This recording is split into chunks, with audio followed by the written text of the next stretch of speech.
Across Egypt, thousands of statues share the same disturbing injury. Not a crack, not erosion, a surgical strike, right to the nose. For years we've been told this was just time and physics, but when you look closer, a darker pattern appears. These noses weren't broken by accident, they were assassinated. What if I told you that the thousands of broken noses on Egyptian statues weren't an accident? You've seen them, in museums, in documentaries, majestic statues staring out across thousands of years, but with something obviously wrong. The nose is gone. Now, your brain probably jumps to the obvious conclusion: erosion. They're thousands of years old. A fragile piece of stone sticking out from the face? Of course it's going to break off. It's simple physics. It's common sense. And it's completely wrong. The truth is so much stranger. This wasn't an accident. It was a murder. The thousands of broken noses you see are evidence of a deliberate, widespread practice. This is the story of how the ancient Egyptians believed breaking a statue's nose could kill its spirit, and who was behind this ancient spiritual warfare. To get why someone would deliberately break a statue's nose, you first have to understand what a statue was to an ancient Egyptian. To us, a statue is a representation, a work of art. To them, it was so much more. They believed a statue could literally be a vessel for a person's life force, or what they called the Ka. The Ka was a person's spiritual double, their vital essence that was created at birth and released at death. After death, the Ka needed a home on earth to return to. This could be the mummified body, but as a backup, they had statues made in their likeness. These weren't just stone carvings. They were potential homes for a soul. For a statue to truly become a vessel, it had to be activated by priests in a sacred ritual known as the opening of the mouth ceremony. While the full ritual was complex, it essentially involved symbolically touching the statue's eyes, ears, mouth, and nose with special instruments, giving it the power to see, hear, speak, and most importantly, breathe. Once that was done, the statue was considered alive.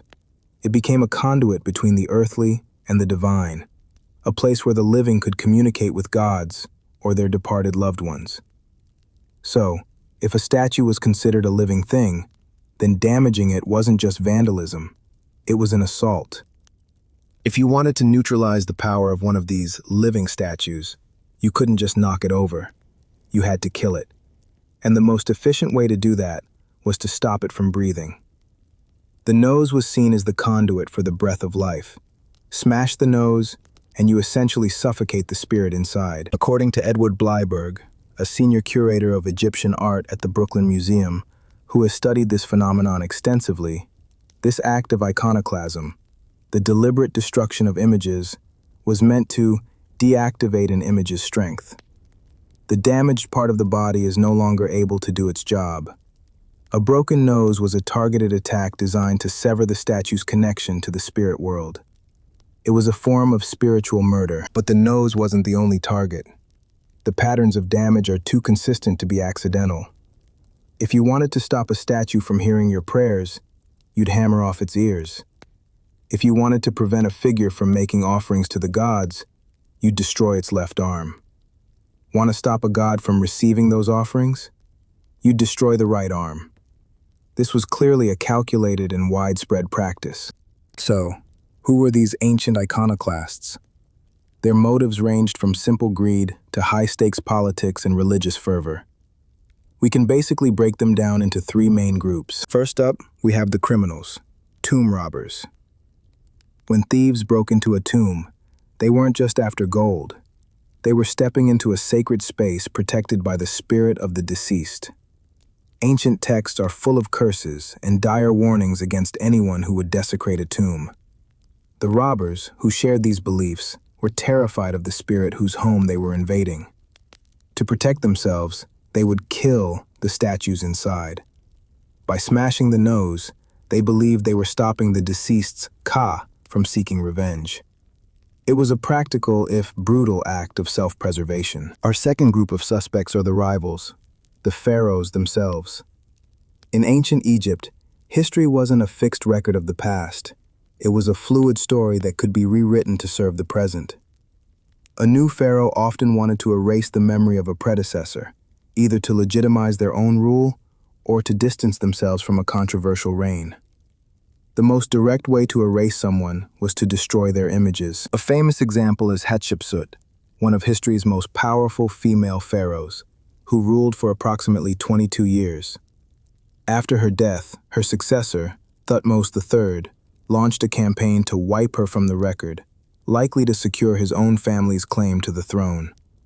Her statues were systematically defaced, noses broken, and her name chiseled off monuments. Another is the pharaoh Akhenaten, who tried to start a religious revolution by worshipping only one god, the Aten. After his death, his successors worked to restore the old gods and dismantled his temples and defaced his statues, branding him a heretic. For these rulers, iconoclasm was a political tool for rewriting history in stone. Finally, we have the conquerors and converts. As centuries passed, new religions, like Christianity, rose to prominence in Egypt. Early Christians, in particular, saw the ancient temples and statues as powerful pagan idols that had to be neutralized. For them, the old gods weren't just outdated myths, they were demonic forces. Destroying the statues was an act of religious purification. The statues were often left right where they were, noseless and powerless, as a very public statement that the old gods were dead. Of course, the most famous noseless monument in the world is the Great Sphinx of Giza. For centuries, a popular myth blamed Napoleon's troops, claiming they used it for cannon practice during their 1798 campaign. This story is completely false. We have drawings from European explorers decades before Napoleon's arrival that clearly show the Sphinx was already missing its nose. So what really happened? A widely cited account from the 15th century Arab historian al-Makrizi points to a deliberate act of iconoclasm in the year 1378. He wrote that a Sufi Muslim named Muhammad Sa'im al-Dar was so enraged that local peasants were making offerings to the Sphinx for a good harvest that he attacked the monument and broke off its nose himself.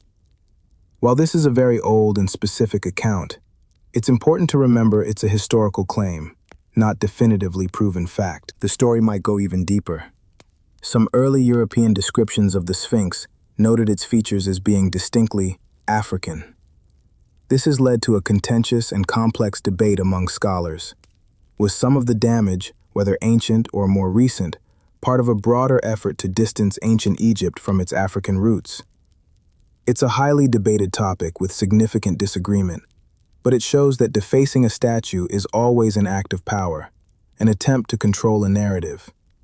Whether the motive was defeating a spirit, erasing a rival, or reshaping an identity, the goal was the same: destroy the power held within the image. So, the next time you're standing in front of an Egyptian statue, look closely at its missing nose. You'll know you're not just looking at an accident of time. You're looking at the evidence of a deliberate act, a story of fear, power, and profound belief. You're seeing the scars of a spiritual battle. From a tomb robber trying to escape a curse, to a pharaoh rewriting history, to a new faith declaring its dominance, the broken noses of Egypt tell a story far more fascinating than simple erosion. They remind us that for the ancient Egyptians, these weren't just statues, they were living things. And their stories are written on their very faces, in the parts that are missing just as much as in the parts that remain. What do you think is the most interesting reason for the broken noses? Let us know in the comments below. And for more deep dives into the mysteries of the ancient world, don't forget to like and subscribe. Tell us which historical mystery we should uncover next.